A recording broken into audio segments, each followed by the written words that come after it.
ज़िंदगी गुजारने का तरीका अगर हम गौर करें तो। फोर्थ क्या चीज़ है? डेफिशिएंसीज़। किस चीज़ की डेफिशिएंसी? सबसे पहले जो चीज़ बहुत ज़्यादा ग्रेइंग ऑफ हेयर्स करती है वो है खून की कमी।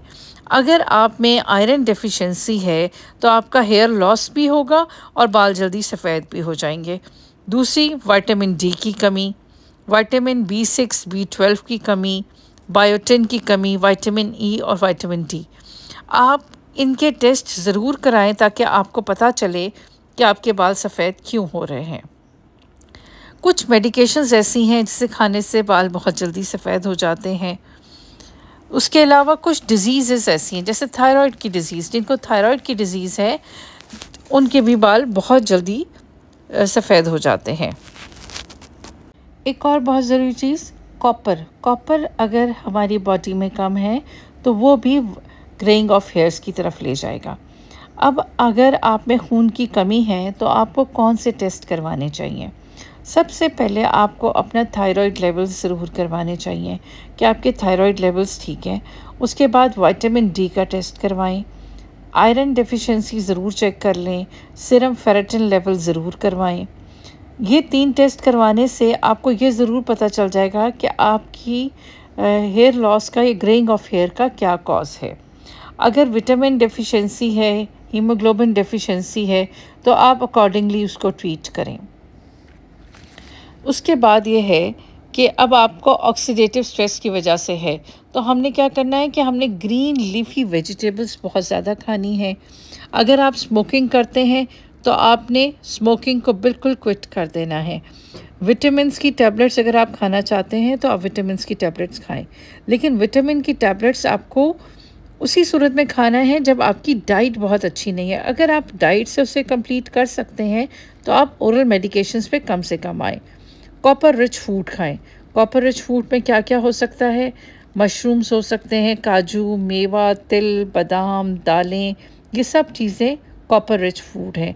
और आयरन रिच फूड क्या हो सकता है? कलेजी है, पालक है, हर वो चीज़ जिसमें आयरन ज़्यादा हो वो खाएं। अब आपके बाल ग्रे हो चुके हैं और आप सोच रहे हैं कि इसका क्या हल होना चाहिए।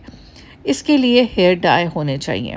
सबसे पहले एक बात है कि जब आपके कुछ लोगों के 1-2 बाल सफ़ेद होते हैं तो वो उसे प्लक करना शुरू कर देते हैं। ऐसा मत करें, ऐसा करने से ग्रेइंग ऑफ हेयर्स बढ़ जाएगा। फिर आपके बाल सफ़ेद हो चुके हैं, आप क्या करें? You have to select the hair dye. अब आपने हेयर डाई करना है।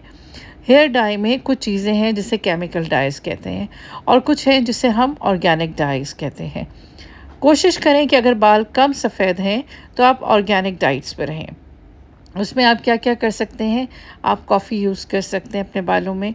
1 चम्मच कॉफ़ी लें, शैम्पू लें, उसे मिक्स करें, अपने बालों पर अप्लाई करें और 1 घंटे बाद सर धो लें।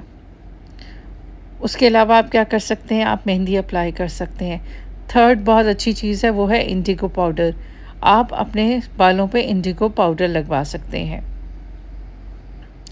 एक और चीज़ जो आपको हेल्प कर सकती है वो है चुकंदर।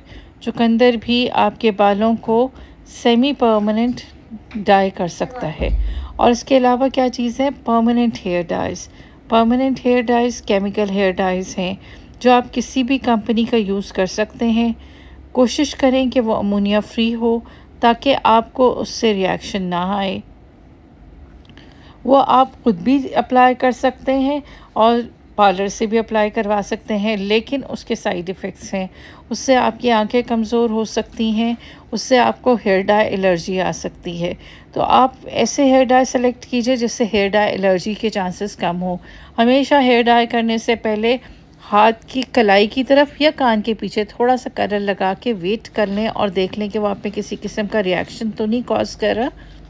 और अगर अब हम सारी बातों को कंक्लूड करें तो हमें ये समझ आता है कि अगर हमारे बाल वक्त से पहले सफ़ेद हो रहे हैं तो हम सबसे पहले उसकी वजह तलाश करें।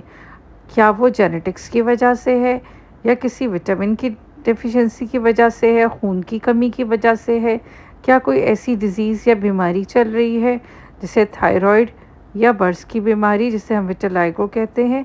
और फिर अगर किसी चीज़ की कमी है तो उसे डाइट से पूरा करें और कोई बीमारी है तो उसे ट्रीट करें।